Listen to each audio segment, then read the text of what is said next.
El contador Diego Ferrari, que es asesor de las principales empresas agropecuarias de aquí, de Cerro Largo, principalmente de las gremiales agropecuarias, nos habla acerca del impuesto de la concentración de inmuebles rurales, el cual dice que la filosofía del mismo no era mala, pero que no estaba tan seguro que fuera bueno la cuotificación en cuanto a la cantidad de hectáreas, porque dice que determinados productores, muchos de los cuales alcanzaba el impuesto, viven en un rango muy similar al de cualquier comerciante. Entonces ahí nos explica su punto de vista.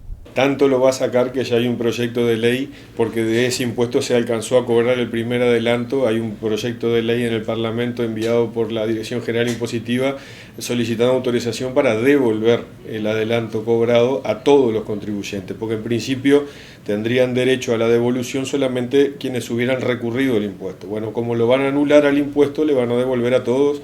De la misma manera que pasó con el IRPF sobre las jubilaciones, cuando fue declarado inconstitucional se le devolvió a los jubilados lo que se le había retenido. El impuesto a la concentración de la tierra gravaba estimativamente a unos 1.200 productores, aparentemente hay 1.000 productores que hicieron adelanto, y establecía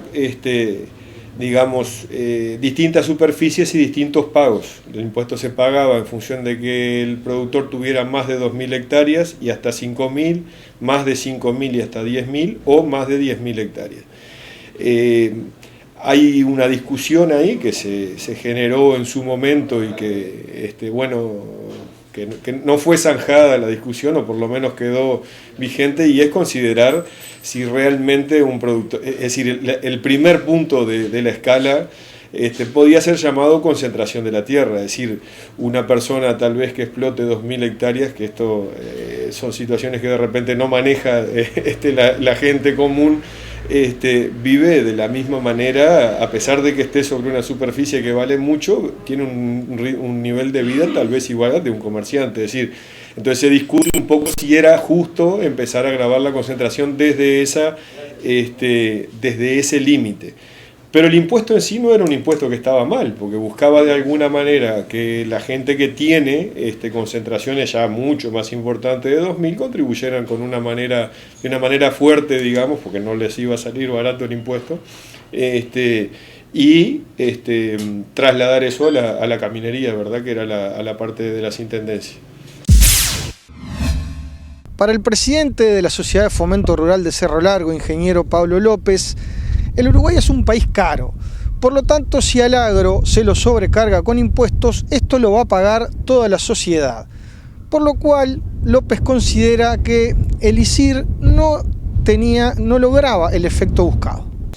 Y bueno, y la Sociedad de Fomento es consciente, como todas las gremiales y creo que como todo el país, de que los costos de producción son caros. También hacemos mención a que los costos de vida son caros, y eso afecta no solo al sector agropecuario, sino que a la ciudadanía en general. El Uruguay es un país caro, bien lo sabe el Ministerio de Turismo y los operadores turísticos. Fue notorio este año cómo cayó el turismo, sobre todo en la Argentina, porque el país está siendo muy caro, y no solo con Argentina, con Brasil, sino con el resto del mundo. Gente que viene de Europa, hace poco tuvimos con una persona que vino de Europa y encontraba carísimo el Uruguay. Y contra eso es que nosotros luchamos, porque en la medida de que el agro no dé rentabilidad, es muy difícil, y que no dé capacidad de inversión. Si no tiene rentabilidad, no hay capacidad de inversión, no hay capacidad de ahorro. Si el agro no tiene ese beneficio, y bueno, lo va a pagar toda la sociedad, como ya lo ha pagado y como hemos sido conscientes que así fue. En el 2002, cuando el brote de Astosa, se paralizó todo el país porque el Uruguay perdió mercados que nos compraban carne. Hoy el ministro, lo escuché en la televisión, en la inauguración de la Expo Activa, dijo que él está convencido, pero que además lo demuestra con números, y yo creo que fue un mensaje más hacia el propio gobierno que hacia el público, de que el agro es la actividad que tiene la capacidad de agregar, y que agrega en Uruguay mayor valor agregado a los bienes de producción, a los bienes producidos. Lo dice el ministro. Entonces vamos a seguir pensando en cargarle impuestos al agro. Yo qué sé.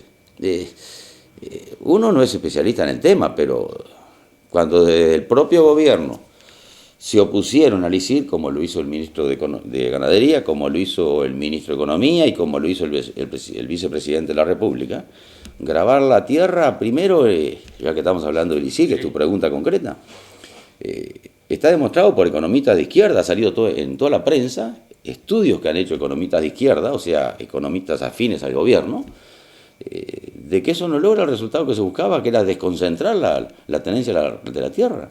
La información es justamente logra el efecto contrario. Entonces, más allá de que sea, y por suerte es inconstitucional, el problema es que no iba a lograr el efecto, iba a recaudar dinero para el Estado, sí, pero no iba a lograr el efecto que en su origen justificaba la imposición de este impuesto. Y bueno, impuestos alternativos, bueno, yo vuelvo de vuelta a lo mismo. Y bueno, si siguen castigando al agro, en algún lado se va a resentir. Y se va a resentir en la economía de toda la sociedad.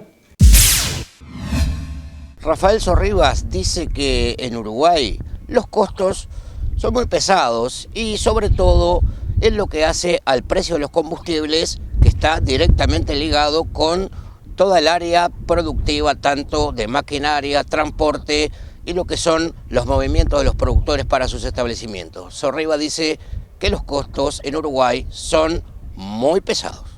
Lo que pasa que cuando el gobierno lanzó la idea del ISIR, primero hubo un cambio en las reglas de juego en lo que el mismo gobierno dijo que iba a hacer. El gobierno dijo, el presidente Mujica dijo antes de asumir, que no iban a haber mayores toqueteos de impuestos y bueno, y terminaron inventando el ISIR, que además de ser inconstitucional, es un impuesto que no termina cumpliendo los objetivos que el gobierno quería, que supuestamente arrancó con que era un impuesto para evitar la concentración de la tierra y terminó siendo un impuesto para las intendencias para arreglo de la caminería rural.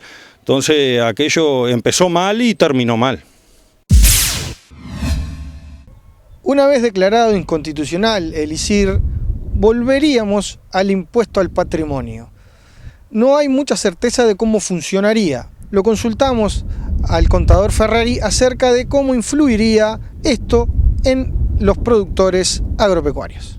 En principio, la gran duda que existe es si el impuesto se va a crear de vuelta para quienes tengan más de 2.000 hectáreas, que creo que fue un poco el anuncio inicial del resurgimiento de este impuesto, o si va a ser el impuesto aplicado de nuevo sobre todos los productores agropecuarios. Esa es una duda que no está resuelta, que evidentemente va a faltar un poco de tiempo para que este tema se aclare un poco, porque hay alguna sospecha sobre que pudiera ser considerado inconstitucional si se grava solamente a ciertos productores y no a todos. Y bueno, el impuesto, es decir, el impuesto sigue funcionando, por lo tanto, si lo vuelven a gravar va a tener que funcionar exactamente de la misma manera que funcionaba antes del 2002. Es decir, no está planteada una modificación en la forma de funcionamiento del impuesto, por lo menos, digamos, eso es lo que se conoce a grandes rasgos. Después hay algún planteo de la OPP y de hacer alguna diferenciación sobre el impuesto anterior, pero ya eso requeriría más labor legislativa que solamente poner a funcionar el patrimonio, que sería dejar de considerar exentas la tierra y el ganado y automáticamente quedarían grabados de vuelta. Digo que hay un matiz ahí porque hay un intento de diferenciar si el productor ocupa o no ocupa, poniéndole un ficto sobre un porcentaje, digamos, para los ganados distinto. Todo esto son trascendidos de prensa, ¿verdad? Es decir, no sabemos mucho más que lo que ha trascendido, nada más que la gente que está vinculada, digamos, a la liquidación de impuestos, estamos atentos a lo que está pasando para tratar de estar informando a la gente. Y bueno, y entonces faltaría un poquito de tiempo, pero lo concreto que hay hasta ahora es que sería el mismo impuesto que volvería a funcionar. Para Rafael Sorribas, productor y dirigente gremial, las gremiales agropecuarias lo que no quieren es que este tema impositivo se convierta en un impuesto fijo más, porque todo el tema de los costos que viene frenando en determinado punto a la producción, si se le agregan estos costos, se volvería muy pero muy difícil seguir creciendo de la forma que se ha hecho hasta hoy. La verdad que todavía no tenemos muy claro porque el gobierno un día dice una cosa y otro día nos cambia lo que dice, entonces no sabemos muy bien hasta que esté definido cómo es que va a quedar el nuevo impuesto del patrimonio. Lo que sí las gremiales no están de acuerdo no es con que no les pongan más impuestos o que no le aumenten la carga tributaria. Lo que no estamos dispuestos es a seguir aceptando impuestos que se terminan transformando en costos fijos de los establecimientos y que cuando pasa cualquier problema el impuesto no sale ni baja. No es un impuesto al resultado, no es un aumento del impuesto a la ganancia, sino que se termina transformando en otro costo fijo más del establecimiento. Y la verdad que las gremiales están muy preocupadas porque más allá de que los precios de la carne son buenos, de los granos son buenos, lo que no se habla es del increíble aumento de costo que ha tenido el negocio agropecuario para los productores. El aumento de costo en dólar en los últimos años ha sido importantísimo y eso es lo que no se ve simplemente el número final, a cuánto está la tonelada de la soja, a cuánto vale una tonelada de carne, pero no se ve cuáles son los costos que tiene el productor hoy para producir. El productor tiene que invertir una suma de dinero muy grande para producir y realmente los costos son altísimos.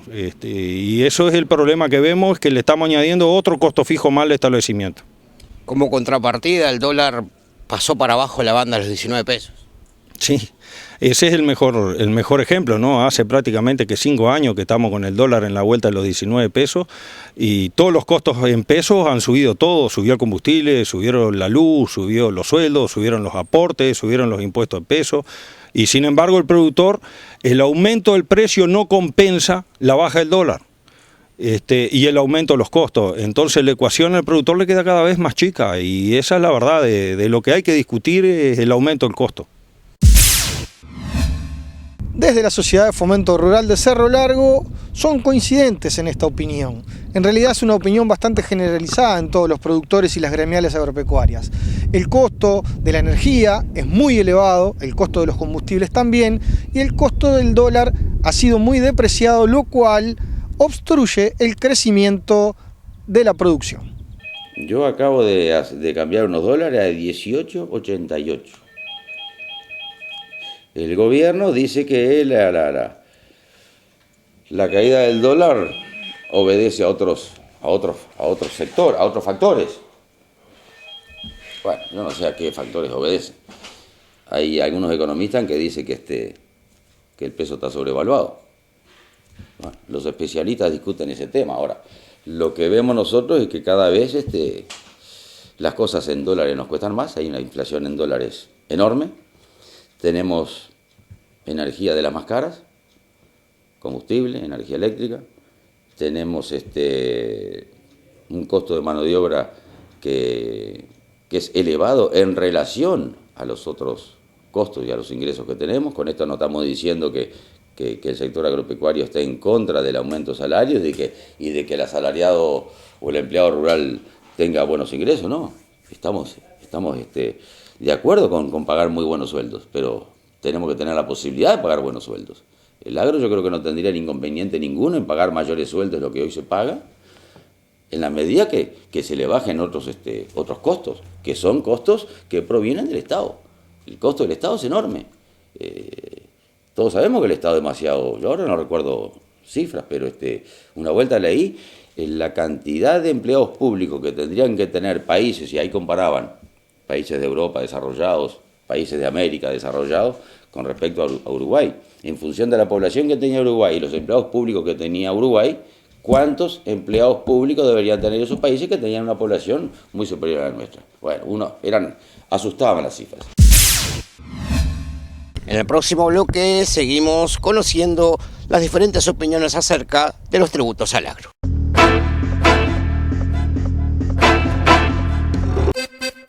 Escritorio Federico Rodríguez dos Santos anuncia jueves 21 de marzo feria quincenal en el Conventos. Programe sus ventas e inscriba su lote con tiempo. Colaboran Tano Montiel, Hugo Bude, Marcelo Seiter, Oscar Godiño, Baito Vila y Martín Frati. de la Rosa 767. Teléfonos 4642-1902, 099-803-286. Vea más en www.federicorodriguez.com. Integrante del Lote 21. Recuerde, jueves 21 de marzo, feria quincenal en el Conventos. Hoy la intendencia está en Sector 9, Calle Mata, viviendas de medir, calles y plazas de Fraile Muerto. Proyecto Intervención Urbana Camino Puerto Amaro, Tres Islas, Avenida de las Américas, Estero Bellaco, iluminación en Avenida Brasil, pavimento en carretera a Montevideo, estacionamiento de camiones en predio de AFE, Paseo de la India, Parque Zorrilla en calles, canchas y ciclovía, ampliación del cementerio, Camino Ramón Trigo, Picada de Suárez, Rincón de la Urbana, Paso de la Cruz, Guazunambí, Camino El Renacer, Ruta 7 Tres Islas, Azotea Ramírez, Local El Repecho, Noblía, Pantanoso, obras en todos lados. Donde estás vos, está la Intendencia. Escritorio Luis A. Bengochea anuncia viernes 12, feria mensual y conjunta. A la fecha, 250 vacunos, 100 lanares. Feria al contado. Consulte en el escritorio 46 42 26 87 o nuestros colaboradores. Viernes 12 en el Conventos, remata Escritorio Luis A. Bengochea. Como hace más de 34 años, gente en quien confiar.